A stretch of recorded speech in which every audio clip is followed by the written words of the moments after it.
Hey y'all, it's Jacqueline at Pixie Dust PhD. Recently, I purchased a confirmed Disney Vacation Club reservation from DVC-rental.com. I have rented DVC points in the past, but it's been a really long time, and that was for a custom reservation. This time, I just straight up bought a confirmed DVC reservation. I get a lot of questions through the channel about the process of doing DVC rentals. And the truth is, every company is probably a little bit different, and like I said, I haven't rented in quite a long time now that I am a DVC member and I have points of my own. But for my September 2024 trip down to Walt Disney World, a friend and I did decide to go ahead and add on a night through rentals of some means, and we came across a Bay Lake Tower reservation that just fit our needs. In this video, I'll go through the process of buying that confirmed DVC reservation through DVCrental.com. If you want to hear more about my September 2024 trip down to Walt Disney World, I've got a different video on the channel. You can check that out. I'll leave a link in the description below. But for the purposes of this video, here's what you need to know. I was splitting all of my hotel nights with a friend, and I had already purchased all 24 one-time use points that I'm eligible to buy through my DVC membership, and we applied those to stay at Old Key West for 2 nights. Now, I could have borrowed points from a future use year in order to fund another night at DVC, but honestly, I just didn't really want to do that. I have those points earmarked for something else. I need them to do a future trip, so I didn't really want to dip into that. And also, splitting things with a friend, it's much easier just to do it full on cash as much as possible. So like, how do you determine the worth of your DVC points? For our Old Key West night, the 24 points that we bought were cash transactions, so that was easy. We did need 2 other points to finish that off, so I did take 2 points from my account. It's just 2 points, and then we agreed that we would value them the same way Disney does, so $20 a point, so an extra $20 a person, no big deal. But another entire night, you're talking, 13 plus more points. Do I feel comfortable with those being $20 a point? Like, how do you split that between people? I guess I could just gift it out of the goodness of my heart, but also, we could just spend money, actual money, not points, for this hotel night. We looked at staying on property, but not Disney Vacation Club, but even the All-Star resorts were going for $200 a night, which felt like too many dollars. So we did look at offsites, and we also looked at renting DVC. I had booked a couple of cheaper offsite options in the $130 to $150 range. These were fully refundable though, so we just kind of had them in our back pocket in case we wanted to go that direction. But obviously it's nice to stay on property, so we were definitely still looking into DVC. Now, the more typical DVC rentals are custom. So you tell the company you're working with the dates that you want accommodations for and the resort that you want to stay at. Sometimes maybe you'll list a few resorts just depending on availability. And then they'll go through their database of members who are trying to offload points and see if they can make something happen. That being said, just like hotels, Disney Vacation Club does have a set limited amount of inventory. So the earlier you're doing this, the better chances you have. We were working on this 3 or 4 months out. And because I am a DVC member, I can go ahead and log in and see what availability is, and it was slim. So I knew a custom DVC rental, like the typical rental that you hear about, probably was not going to work out for us. But many third-party companies that do the custom typical DVC rentals also do confirmed reservations. I have a whole separate video about confirmed DVC reservations if you want to check that out and learn more. I'll leave a link in the description below. But basically that is an owner, instead of just renting out their points to be used how, the renter dictates for a custom rental, they've booked something. They've booked a night or 5 nights or whatever it may be, and they are renting out that exact reservation. You as the renter then can't change the room type or the resort, etc. You're buying exactly what's been booked. There's really no secret sauce to this. You just kind of have to browse around and see if something strikes your fancy. In this case, I ended up going with DVCrental.com, but that was because they just had something that worked for our dates. Specifically, that was a Bay Lake Tower night in a standard view studio. And sometimes finding the confirmed Disney Vacation Club reservations for purchase is a little bit tricky on some sites. They're a little buried sometimes. In this case, it's under the Deals tab. Knowing we were trying to add a night, and also knowing my friend's budget and that she was fine with a DVC rental as long as it meant we got to stay in a deluxe resort for a decent price, then yeah, I was just browsing around confirmed reservations across a bunch of sites. This specific listing, a weeknight Bay Lake Tower Standard View Studio, would be 13 points. They had it listed at $338, but that was including a 4% processing fee, which for this specific website you can get out of. I'll come back to that later. But without that fee, it'd be $325.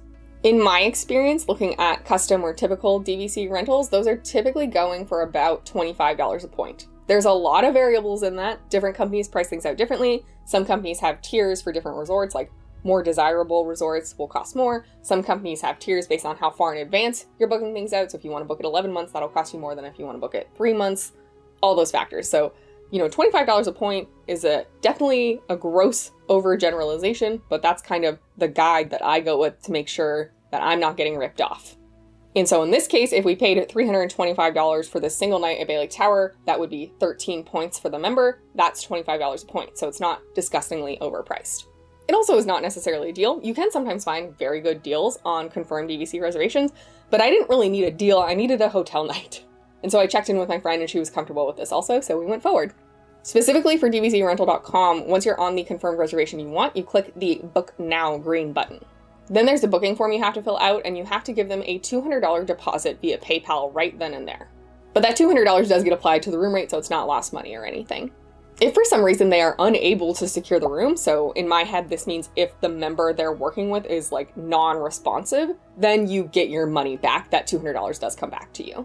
So I submitted my booking form, I paid the $200 deposit, and then I received an automated email that said they had received my booking form and request.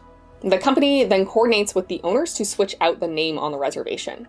I was warned that this process could take a few days, so you may have to have some patience. Then once the names are switched, DVCrental.com sent me an electronic rental agreement. From their perspective, I believe at the point when the names are switched, they consider that reservation confirmed and booked, so you're now on the hook to fully pay up. Before we get to payment though, let's look at the rental agreement.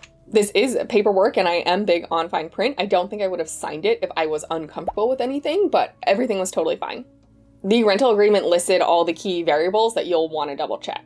It had the reservation number, the resort, your check-in and check-out dates, the number of points, and the price. And the price was split out into your deposit that you've already paid as well as the remaining balance that you are due to pay. The due date for that final payment was also very clear. For me, it was 1 week from receiving the rental agreement. I assume it's probably that way for all of these at this company. And then there were a bunch of terms that you also had to agree to, the top being that there's no actual refunds given for any reason. So hurricane, etc., too bad. In my experience, that's standard for DVC rentals in general. So that is kind of the biggest risk you take with doing either a custom rental or buying a confirmed reservation. The renter also signs that they agree to all Disney Vacation Club terms and policies. Makes sense to me. You, the renter, are responsible for charges and damage to the unit. This rental and what you're paying only covers the accommodations and the related insurance, which I'll go over in a minute. But basically they're saying you agree that you understand that you're not getting tickets or memory maker or anything else as part of this rental agreement. You also have to certify your understanding that generally speaking, you are not going to get daily housekeeping and largely pets are not allowed. I thought the rental agreement was very straightforward, easy to understand, not overly long and complicated, and I didn't have any qualms with any of these terms. And like I said, they sent it over electronically, so it was super easy to just sign and send back. There is also a full page explaining the insurance policy that comes with the rental. This is not something I plan on using, and my understanding for this company at least is also the insurance is included in the price. You can't necessarily opt out and save any money. So because I don't plan on using it, and also because I don't feel like I need to fully understand it to make a decision about do I want to buy this or not, it's just included, I didn't read it super closely if I'm being honest. But basically, if you do need to cancel, you're not going to get a refund, but you could get a travel credit, which is better than nothing. And then that travel credit is valid for 2 years, so you can apply those funds to a future trip. In terms of timing, this all went very quickly for me. I submitted the booking form pretty late on June 13th, and then I already had the rental agreement by June 14th. So the member who was trying to rent out this reservation was obviously very responsive. Again, this could take several days. I read and signed the rental agreement the same day I received it and submitted my final payment as well. Ultimately, the payment was easy, but I got a little caught up in the details and felt a bit confused, so I thought it might be beneficial to explain it here. When you submit your booking form and effectively are requesting to book that reservation, you're going to pay that $200 deposit via PayPal. There was no other option to pay the deposit. You're going to do it via PayPal. Now, I personally connect my PayPal to my credit card, so the charge hits my credit card, which adds a layer of protection. It's not like taking money straight from my bank or anything, but all that to say, you will be using PayPal for this first step. Now, after the rental agreement is signed and you owe them final payment, there's several options. If you want to pay off your final amount, again using PayPal or credit card or debit card, you will be paying a 4% processing fee. If we go back and look, for example, you can see this is listed at $338 because it includes that processing fee. But if we take a closer look at the rental agreement, they do actually split out what your final payment amount would be depending on how you pay. Specifically, they say that via check or Zelle, you can avoid the 4% processing fee and pay a little bit less. They also have this information listed in their FAQ. Certain methods of payment incur this 4% processing fee, but others do not. Ultimately, the method you use for your final payment will influence how much you actually have to pay them. I personally was a little bit confused at first because I didn't have an option to not use PayPal for the deposit. but I didn't want to pay the 4%, but I'd already used PayPal. But my understanding from the single experience, as well as emailing back and forth with them a little bit, is yes, that deposit, that first $200 is through PayPal, and that's fine. I was concerned they were going to have to refund that to me, and then I'd have to send them the whole amount via check or Zelle. Nope, the $200 through PayPal is what it is. And then the payment method you use for your final payment will determine if you're paying the extra 4% of the overall cost or not. Overall, for my payment, I did the $200 deposit via PayPal at the beginning, and then I only owed them $125 because I paid by Zelle for the final payment. Personally, I don't think racking up a few more credit card points or whatever is worth the 4% fee, and I'm always pro saving money, so yes, happy to report that it was very easy to split these out. You pay the first on PayPal, even though you're using PayPal for that first step, that's fine. You don't necessarily have to pay the 4% fee, as long as the second step, your final payment, you're using a method that does not incur that fee. Honestly, I was probably just overthinking the payment process and making sure that I wouldn't have to pay that 4% fee. It ended up being very straightforward. And the process overall was easy, it was super fast, it was not a ripoff. I'm very pleased with it. And you do receive your reservation number as part of the rental agreement, so you go ahead and add that into My Disney Experience. Notably, if you're a DVC member, even though this is a DVC booking, because it's not from your membership, it won't show up on your DVC dashboard. You will still see it in your plans for Disney World or Disneyland, depending on where you're renting. It just won't be in your dashboard because you're not the member that actually made the reservation. All in all, I really have no complaints. Confirmed reservations can be a bit tricky because, like I said, you can't change anything about them. So you do just kind of have to browse around and hope you stumble into something that matches your plans. But if you do, at least for dvcrental.com, it was fairly priced and it was an easy process. If you have any questions, feel free to leave those in the comments down below and I'll do my best to get back to you. And thanks to everyone who supports me by liking the videos and subscribing to the channel. You can then ring the bell icon to receive a notification whenever I upload new videos. Did we need to add a night at Bay Lake Tower to this trip? No, I mean, we could have done something cheaper, for sure. That being said, $325 for a night at Bay Lake Tower was literally less than every moderate resort on property we could find, and per person only $50 more than staying, at an All-Stars, basically. So yeah, that felt worth the upgrade. Is it indulgent? Yes, but it's vacation. I'm looking forward to showing you more of the trip. Thank you again so much for watching. We'll see you real soon at Pixie Dust PhD.